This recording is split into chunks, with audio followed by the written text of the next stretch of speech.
Haleluya. Puji Tuhan. Apa kabar sore hari ini saudara? Semuanya siap diberkati? Mari beri tepuk tangan bagi Tuhan kita, Yesus Kristus. Tuhan dan Raja kita yang layak terima pujian kita. Seberapa banyak yang menyadari bahwa Tuhan ada di tengah-tengah kita? Lambaikan tangan saudara. Saudara benar-benar menyadari waktu kita menyanyi tadi, ada lagu-lagu iman yang kita panjatkan kepada Tuhan. Ada lagu-lagu pengharapan. Itu fungsinya untuk apa? Bukan untuk acara tambahan saja. Saya percaya pujian-pujian kita itu ada liriknya, ada kata-katanya.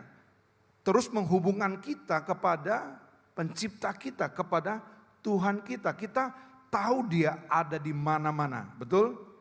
Kita tahu Dia ada di mana-mana, di tempat ini juga kita tahu. Tapi apakah kita menyadari, ya Dia ada. Sehingga membuat perubahan sikap kita. Ya kita sadar Dia ada.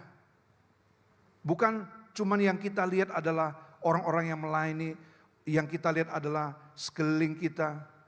Tapi kita benar-benar menyadari kehadiran Tuhan di tengah-tengah ibadah kita.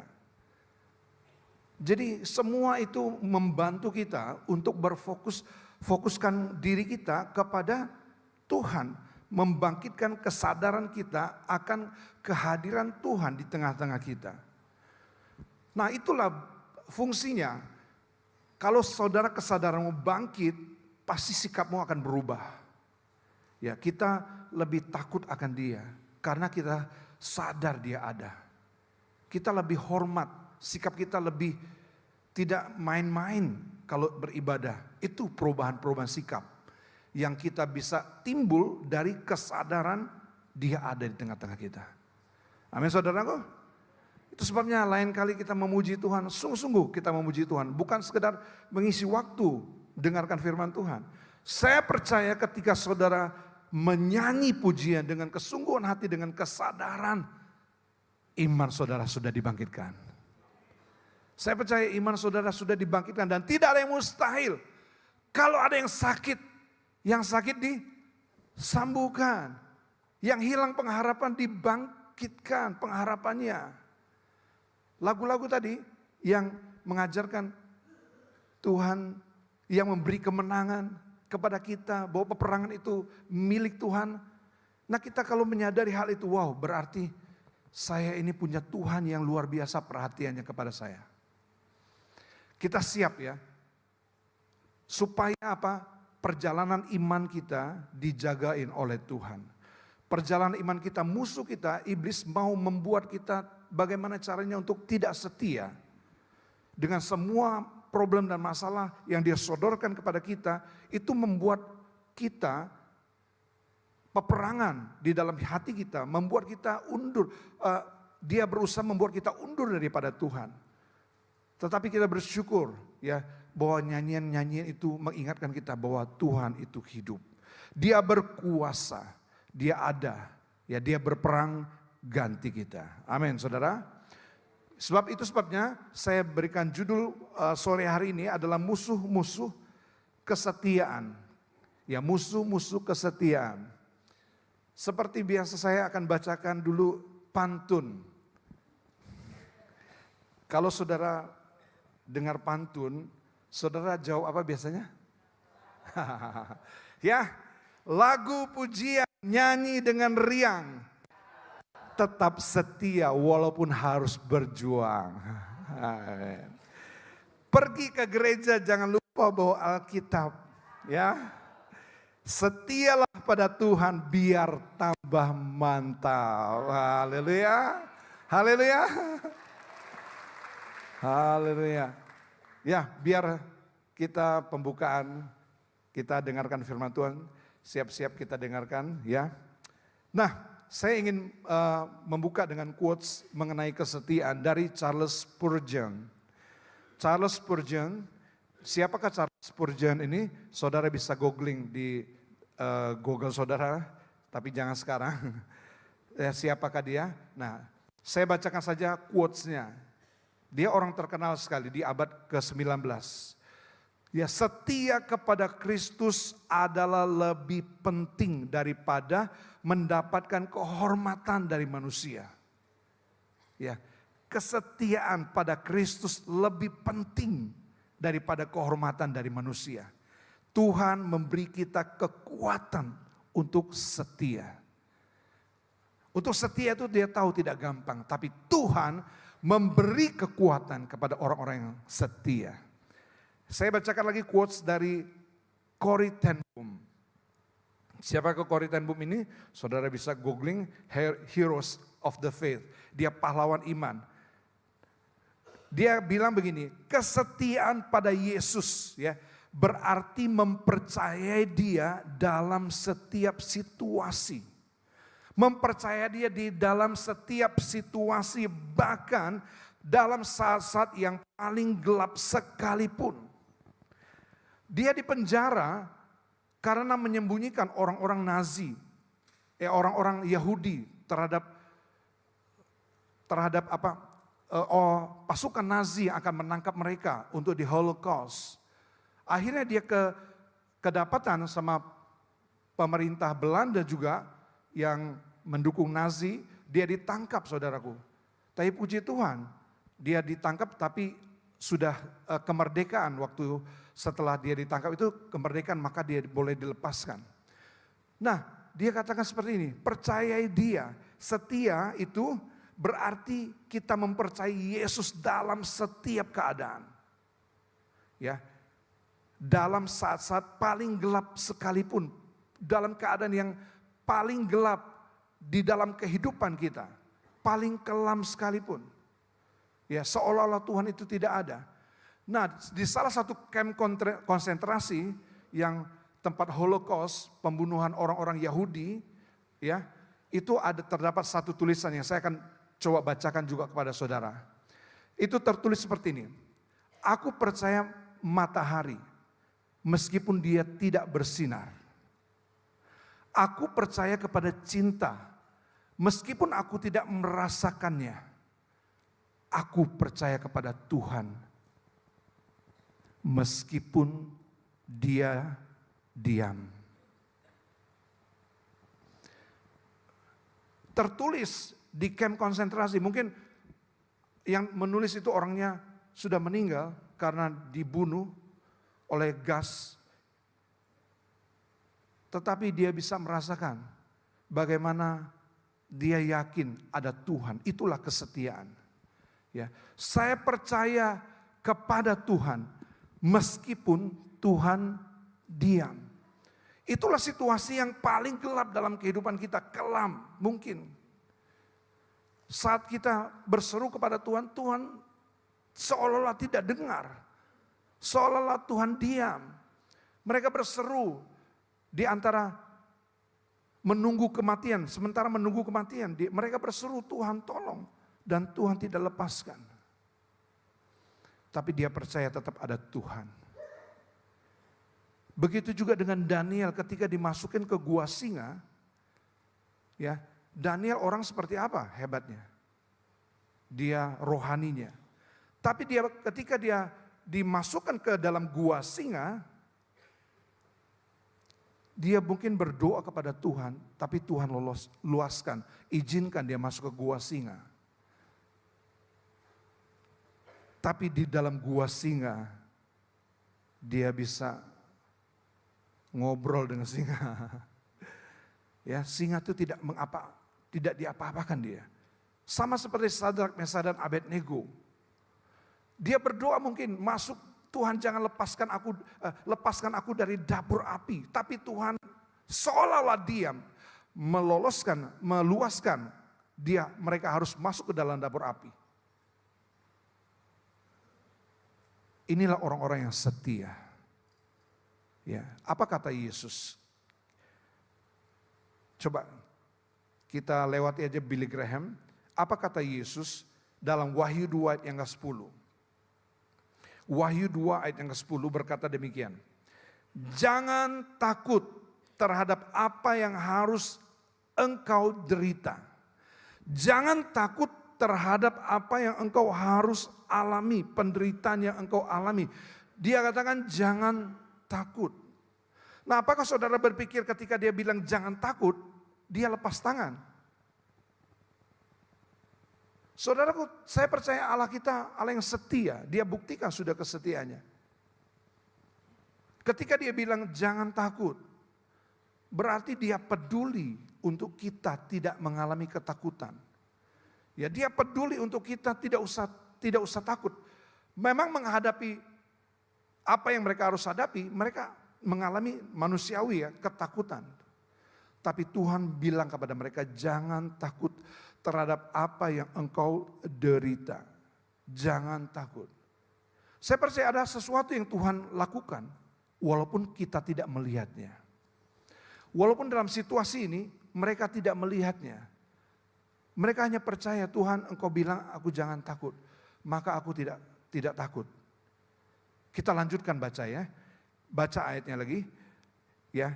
Sesungguhnya iblis akan melemparkan beberapa orang dari antaramu ke dalam penjara supaya kamu dicobai dan kamu akan beroleh kesusahan selama 10 hari.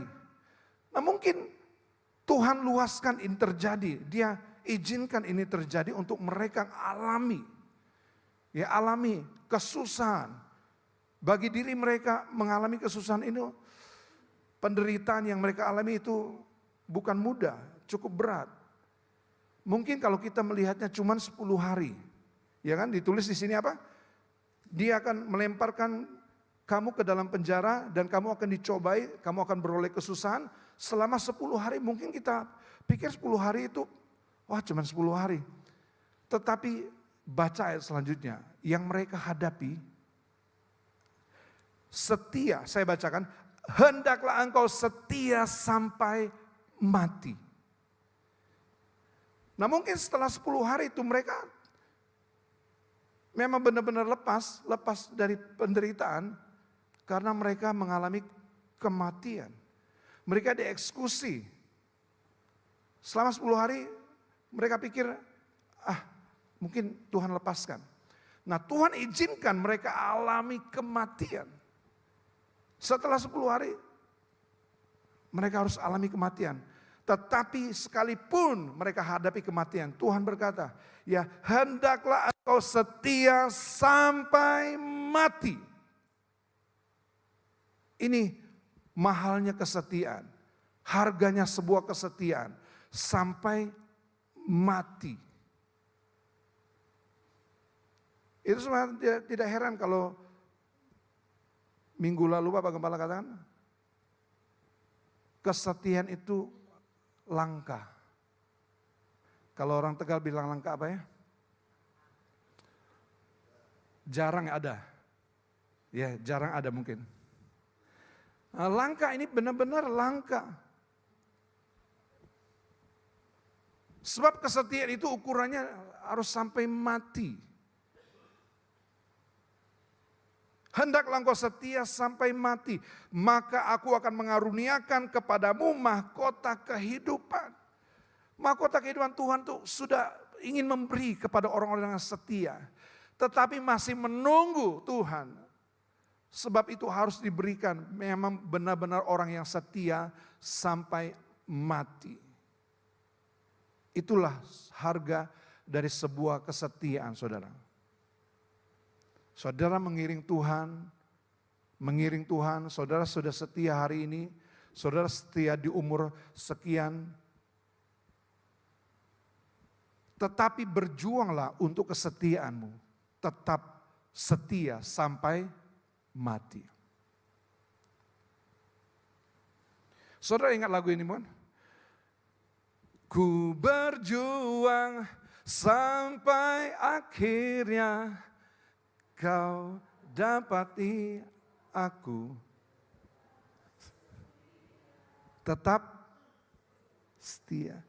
Ku berjuang sampai akhirnya kau dapati aku, tetap setia. Sampai akhir itu sampai kapan?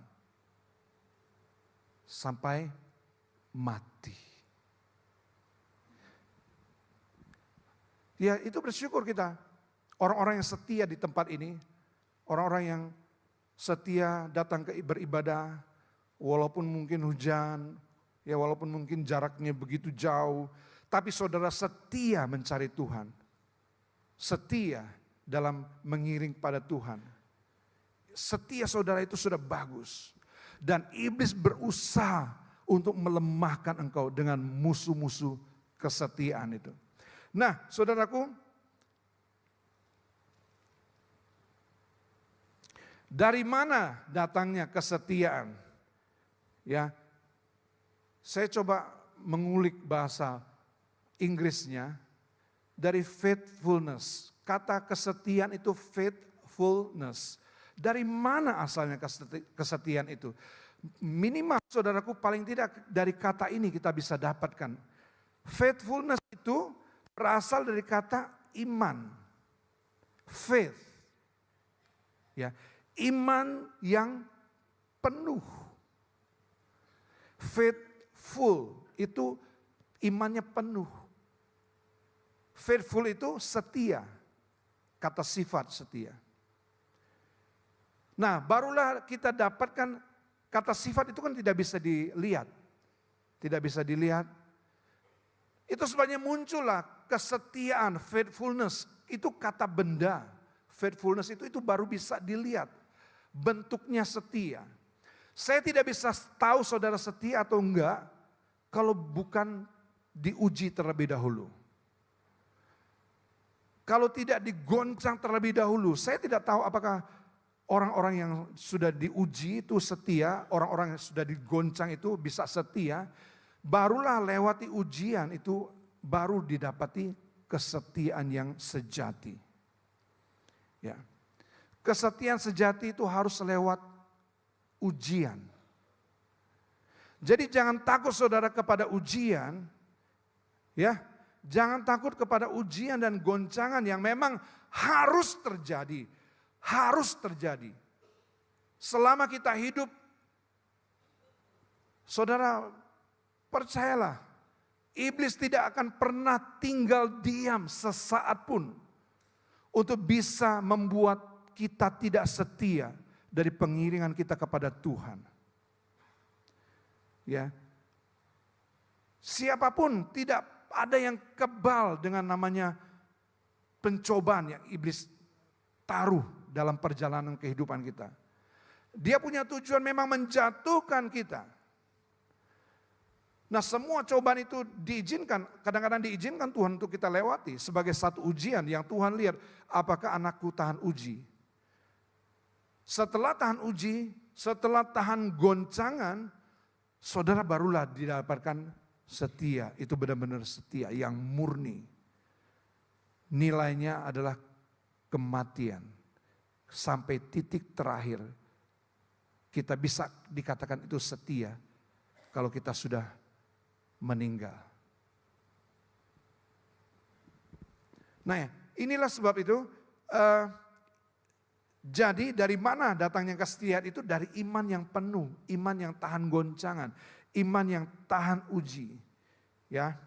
Lalu kepada siapakah kita dasarkan iman kita? Kepada siapa kita dasarkan iman kita? Iman kita dasarkan kepada Yesus. Dialah saksi yang setia itu. Dialah patron kita, dialah teladan kita dalam hal kesetiaan. Dia sudah selesaikan semuanya. Dia ada di belakang tabir, Alkitab katakan.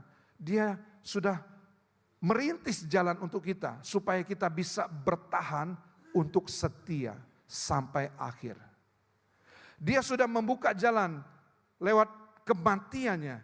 Ya, dikatakan pengharapan kita itu sudah dilabuhkan oleh Yesus di belakang tabir. Ya, di mana Yesus sudah ada di sana sebagai patok dari sauh kita, pengharapan kita. Saudara, yang dibutuhkan sebenarnya dari diri kita adalah bertahan. Saudara perlu bertahan terus, pegang pengharapan kita. Jangan pernah saudara lepaskan karena apapun.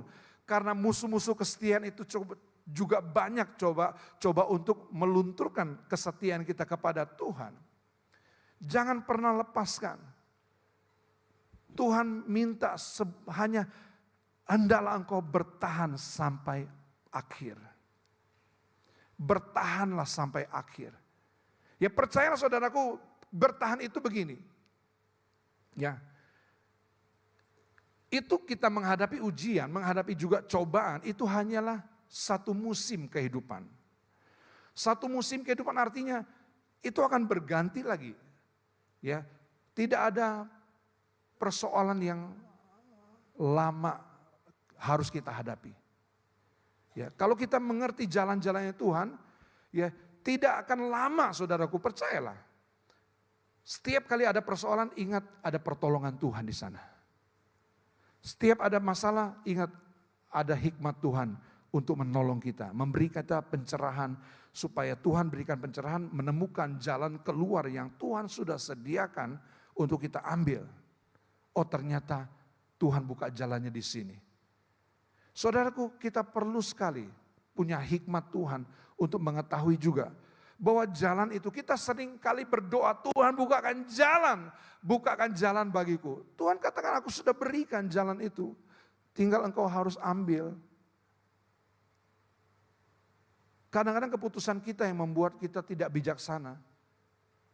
Itu sebab kita perlu berdoa minta hikmat kepada Tuhan supaya berikan kepada kita hikmat untuk menemukan pertolongan yang sudah Dia sediakan bagi diri kita. Saudara, siapa yang percaya ada pertolongan Tuhan dalam kehidupanmu? Saudara percaya? Ada selalu pertolongan Tuhan dalam hidupmu. Bertahan saja. Pasti sampai di ujung perjalanan kita di mana mahkota itu sudah disediakan untuk diberikan kepada kita. Bertahan saja. Saudaraku, kita baca 2 Korintus 11 ayat 3. 2 Korintus 11 ayat yang ketiga.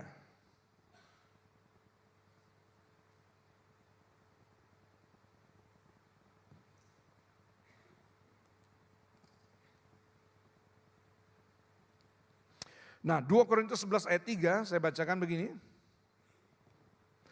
Tetapi aku takut kalau pikiran kamu disesatkan dari kesetiaanmu yang sejati.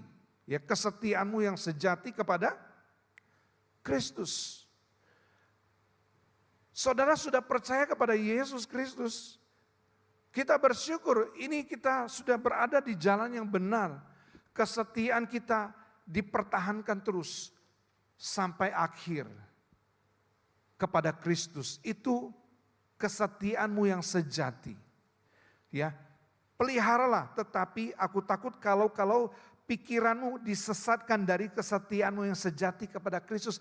Paulus juga takut ini terjadi kepada gereja Tuhan.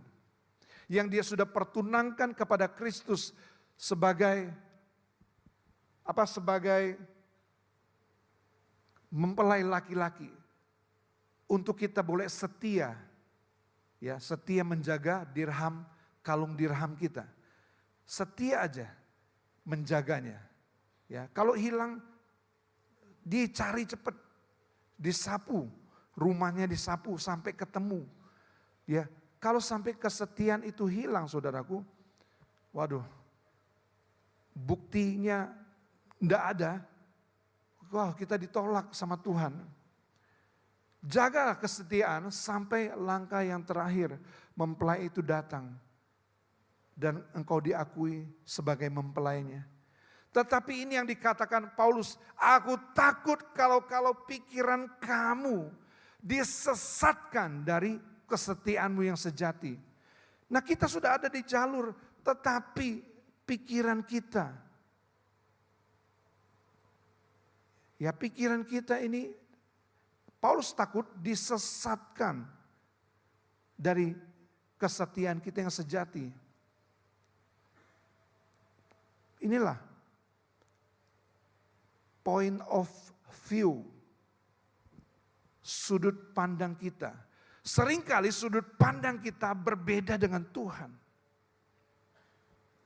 Ya, seringkali, banyak kali saya katakan berbeda dengan Tuhan. Sudut pandang yang kita miliki. Sebagai contoh saja, kalau jujur, orang dunia katakan apa? Jujur, hancur. Berapa banyak yang masih memegang itu jujur? Kalau kita jujur, kita hancur karena itu sebuah kesalahan. Kita mau akui. Tapi bagi Tuhan, Amsal katakan orang yang jujur itu jalannya diteguhkan oleh Tuhan. Orang yang jujur. Nah, banyak hal sudut pandang kita itu berlawanan dengan Tuhan. Yang membuat kita mudah disesatkan. Apalagi kalau kita ini hidup bergaul dengan orang-orang dunia. Setiap hari orang-orang dunia terus memberikan informasi-informasi kepada kita. Dari berita-berita yang kita dengar, yang kita lihat, itu masuk semua informasi dari dunia. Sedangkan informasi dari Tuhan, saudara tidak pernah baca. Apa itu? Firman Tuhan. Masih enggak kalau saudara baca Alkitab? Makanya saudara kita enggak tahu point of view-nya dari kacamata Tuhan melihat jalan keluarmu, mengatasi persoalanmu.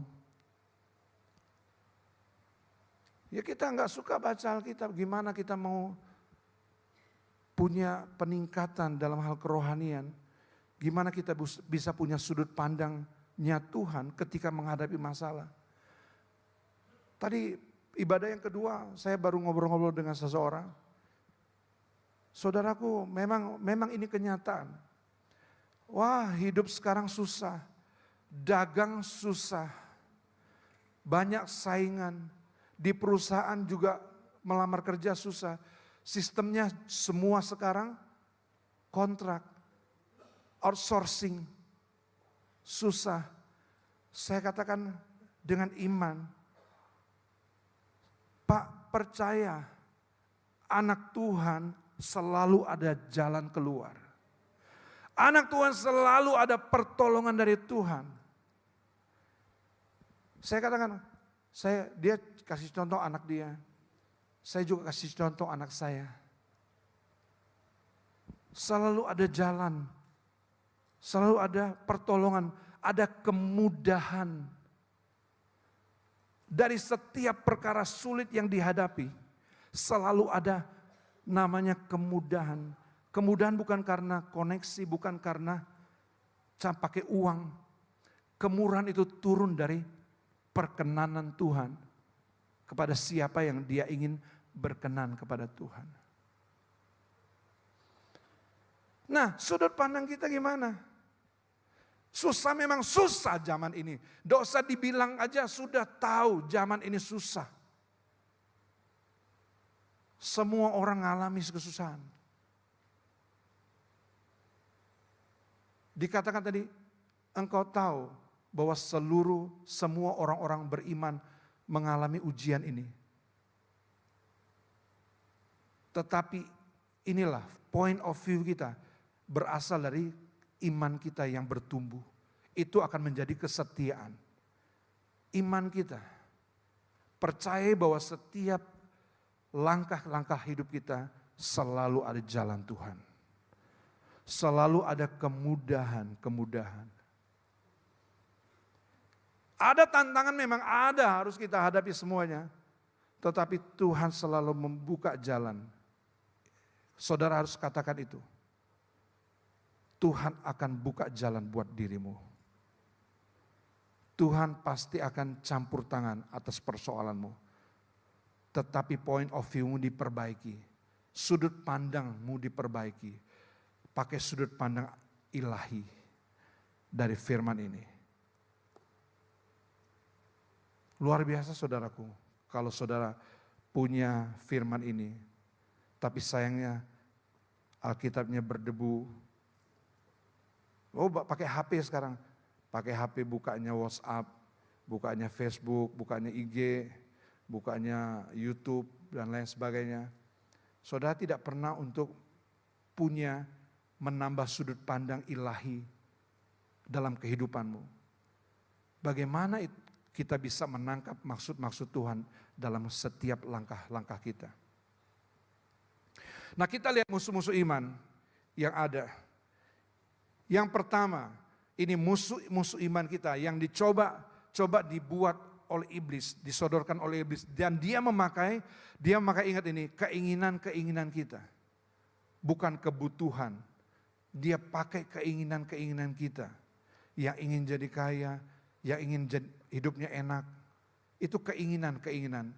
Dia akan pakai itu menyesatkan kita dari jalan kesetiaan kita kepada Tuhan. Nah, kita lihat yang pertama adalah dia pakai masalah untuk membuat kita undur dari Tuhan. Kita baca ayatnya di 2 Raja-Raja 6 ayat 33. 2 Raja-Raja 6 ayat 33.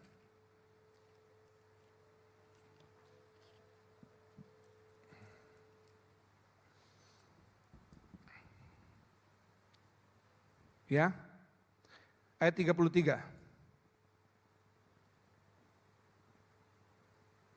Nah, selagi ia berbicara dengan mereka, ini Elisa sedang berbicara sama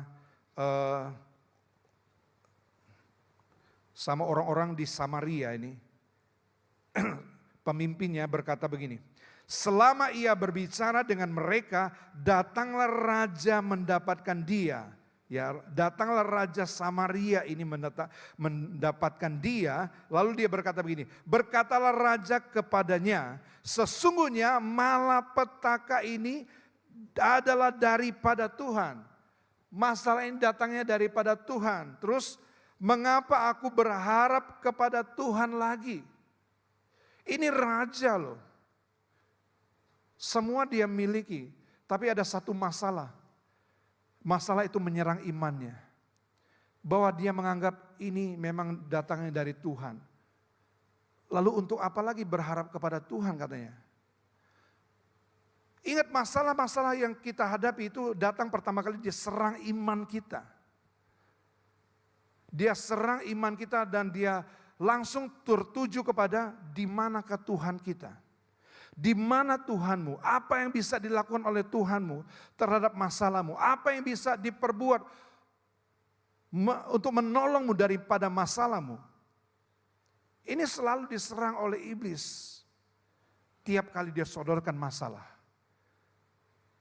Kita ada yang masalah itu datang dari ya Tuhan izinkan, ya itu diberikan oleh iblis, tapi Tuhan juga izinkan. Tapi ada masalah-masalah yang datang itu karena kesalahan kita. Karena kesalahan sudut pandang kita. Karena kesalahan keputusan kita. Ya, karena kesalahan kita ambil satu keputusan, akhirnya rugi. Ya, yang rugi itu bukan kita sendiri. Keluarga kita juga ikut menanggung. Anak-anak kita juga ikut menanggung. Dari keputusan yang salah. Nah itu jadi masalah. Dan datang kepada kita, kita berkata, Tuhan kok tidak tolong sih?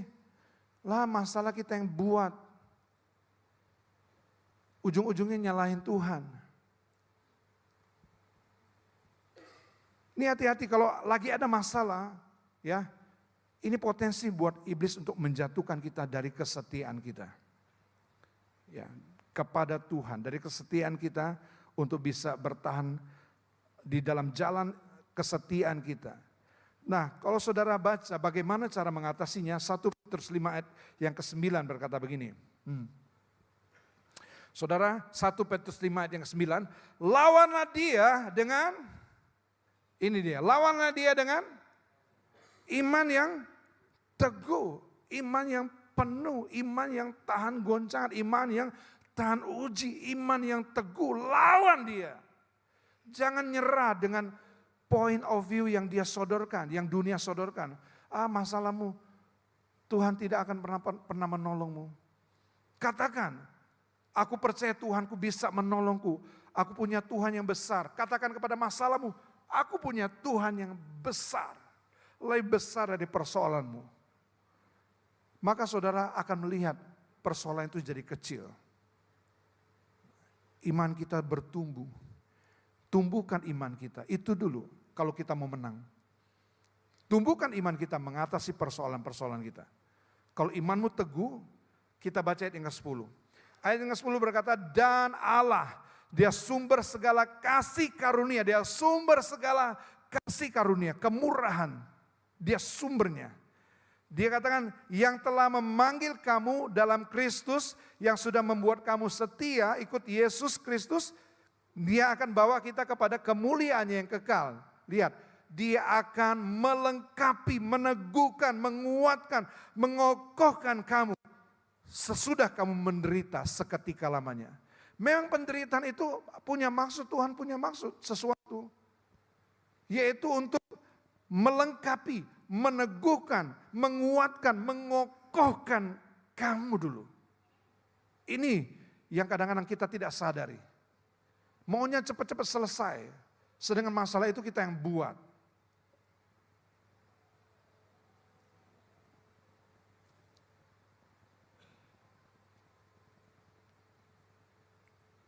Saudaraku, berapa banyak punya kartu kredit dan banyak hutang di kreditnya.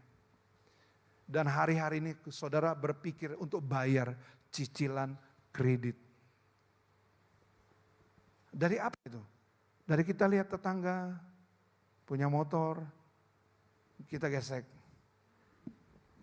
Ya, dia punya mobil, kita coba gesek, berani gesek, berani utang. Berapa banyak kita masalah itu kita buat sendiri. Tapi hati-hati, masalah itu akan berpotensi membuat kita undur dari Tuhan. Tetapi dia lawan dia dengan iman yang teguh. Yang kedua, aniaya. Di zaman Alkitab dulu, kalau kita menjadi orang Kristen itu berarti kita siap untuk mati memang.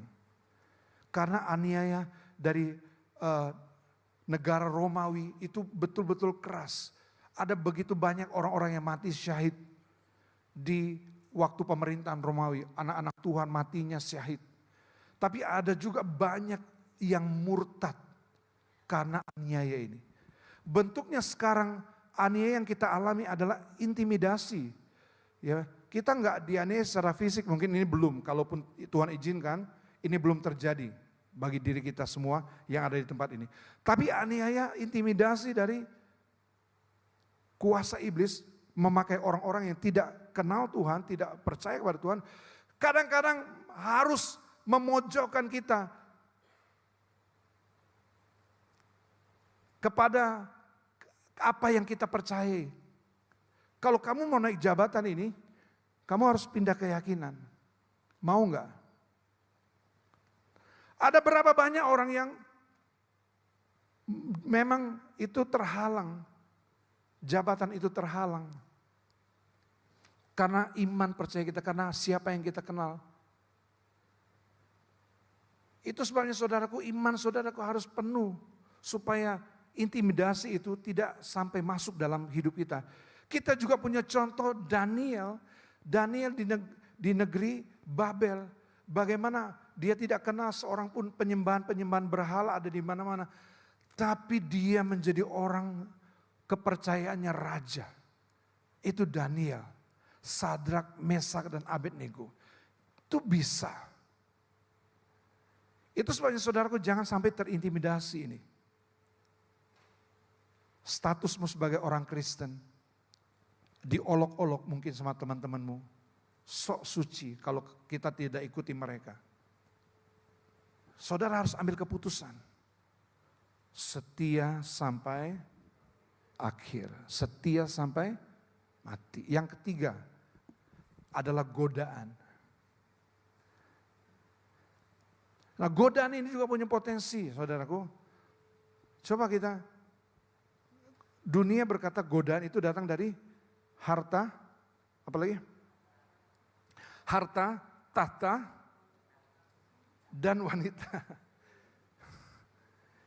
Ini yang pria, yang wanita harta, tahta, dan pria.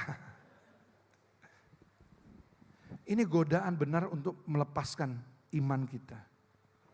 Apakah karena harta kita mau melepaskan iman kita? Apakah karena memang tahta, kedudukan? Kita bersyukur saudaraku kalau Tuhan berikan kita hikmat, kita bisa membedakan keinginan, mana keinginan dan mana kebutuhan. Ya kebutuhan itu adalah sandang, pangan, dan papan. Kalau keinginan itu apa? Sandang itu baju. Ya, baju. Kalau keinginan itu mesti bermerek. Kalau enggak bermerek gatel kulitnya. Mungkin ada. Tapi kalau kita tahu itu bahwa itu adalah keinginan, ya kalau ada uangnya saudaraku silakan. Tetapi kita tetap harus batasi keinginan kita. Bahwa keinginan itu seperti kuburan kalau kita tidak menguasainya. Seperti dunia orang mati, dia mau terus, dia ingin terus, dia ingin jadi orang yang terkaya, dia ingin jadi lebih kaya dari dia, jangan orang yang paling kaya. Itulah keinginan. Dan keinginan harta yang banyak tidak membuat durability saudaraku kuat, daya tahan kita kuat. Berapa banyak orang-orang yang populer, yang bergelimpangan harta, mati karena bunuh diri. Kita lihat Michael Jackson, artis-artis Korea, yang di tengah-tengah kelimpahan, dia punya keinginan yang tidak tercapai. Dia mau supaya para netizen itu tidak ada yang mencemooh dia, bahwa dia disukai, sedikit dia dicobai, dikata-katain, dia kehilangan harga diri. Inilah dunia, keinginan mata, keinginan daging, keangkuhan hidup, itu harga diri. Hati-hati dengan harga diri kita. Iblis bisa memanfaatkan sampai menjatuhkan kita, menjatuhkan harga diri kita. Supaya kita tidak berharga lagi. Tetapi kita berharga di mata Tuhan. Meskipun manusia tidak menganggap kita berharga, saudara berharga di mata Tuhan. Itu dikatakan dalam firman Tuhan. Engkau berharga di mataku. Itu sebabnya bangsa-bangsa aku berikan kepadamu. Engkau berharga di mataku. Dan yang terakhir adalah kesuksesan. Bisa membuat kita juga menyangkal Tuhan. Kita lihat Raja Uzia ya. Raja Uzia di tengah kesuksesan yang dia alami, dia 2 Tawarikh 26 ayat 16. Setelah ia menjadi kuat, ya, setelah ia menjadi kuat, ia menjadi apa? Sombong, tinggi hati. Sehingga ia melakukan hal yang merusak. Apa yang merusak? Ia berubah setia kepada Tuhan Allahnya. Dia tidak setia lagi. Dia menganggap semua karena kekuatan, kehebatan, kepintaran dia, cara dia mengelola. Dia pikir dia hebat di situ. Saudara juga, mungkin saudara sedang sukses, tapi engkau tidak menyangkal Tuhan. Ya, hebat saudara. Kita tepuk tangan dulu untuk saudara-saudara kita yang diberkati tapi tetap setia. Nah ini diberkati dia meninggalkan Tuhan. Dia berubah menjadi tidak setia lagi. Ya, ia memasuki bait Tuhan untuk membakar ukupan di atas mezbah pembakaran ukupan. Dia ada dalam kenyamanan, kekuatan, kehebatannya, tetapi dia tidak setia. Dia coba melakukan apa yang tidak boleh dilakukan oleh raja-raja. Hanya boleh dilakukan oleh imam. Dia menentang Tuhan. Nah itu sebabnya, pemain musik boleh maju. Wahyu 17 ayat yang ke-14 kita lihat bahwa siapa orang-orang yang setia ini.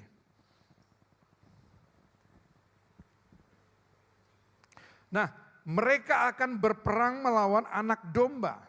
Tetapi anak domba akan mengalahkan mereka. Ya, mengalahkan antikris beserta pasukannya beserta antek-anteknya. Mereka akan berperang melawan domba, anak domba. Ya, tetapi anak domba akan mengalahkan mereka. Ini anak domba akan mengalahkan mereka. Karena ini dia tidak bisa dikalahkan. Ia adalah Tuhan atas segala Tuhan. Dan dia juga adalah Raja di atas segala raja-raja di bumi ini. Dia adalah Tuhan, ini tidak tergoyahkan. Lihat saudaraku, mereka bersama-sama dengan dia juga akan menang. Mereka juga akan menang. Siapakah mereka? Mereka adalah yang terpanggil. Sudah terpanggil semua di sini? Amin. Sudah terpanggil semua, saya yakin terpanggil. Sudah dipilih, telah dipilih semua. Memang saudaraku adalah orang-orang pilihan Tuhan. Orang-orang yang Tuhan banggakan di pemandangannya Tuhan. Ya, semoga. Tapi yang ketiga ini, orang-orang yang sudah dipanggil, dipilih dan yang setia sampai akhir, sampai mati. Itu yang akan menang bersama-sama dengan anak domba. Nah, kita lihat lagi quotes yang terakhir. Dari Polikarpus, salah satu martir Kristen yang terkenal. Dengan kata-kata yang terakhirnya tentang kesetiaan. Ini Polikarpus dari uskup dari Smyrna. Dia dari Izmir, daerah Turki. Polikarpus ini adalah murid Rasul Yohanes. Rasul Yohanes seorang pemimpin gereja di awal, gereja mula-mula yang sangat dihormati. Nah, ketika Polikarpus itu berusia 86 tahun, ini ditangkap, dibawa ke arena untuk diadili karena menolak untuk menyembah kaisar sebagai dewa. Ini diuji kesetiaannya. Ya. Ketika dihadapkan dengan ancaman kematian, gubernur Romawi yang berbaik hati ini mendesaknya untuk menyangkali Kristus dan untuk menyelamatkan nyawanya. Namun Polikarpus dengan tegas dia tolak. Sebelum dieksekusi, Polikarpus mengucapkan kata-kata ini yang akan kita katakan bersama. Yang kemudian menjadi terkenal sebagai pernyataan kesetiaannya yang mendalam. Kita baca sama-sama ya. Kebaca enggak? 2, 3. 86 tahun aku telah melayani dia. Dan dia tidak pernah berbuat salah kepadaku. Bagaimana aku dapat menghujat rajaku yang telah menyelamatkanku. Pernah Tuhan berbuat yang tidak baik kepada kita? Pernah? Kalaupun saudara bilang pernah, coba perbaiki sudut pandang. Sudut pandang kita yang salah menilai Tuhan. Tuhan tidak pernah berbuat salah kepada kita. Masakan karena harta, tahta, wanita, pria.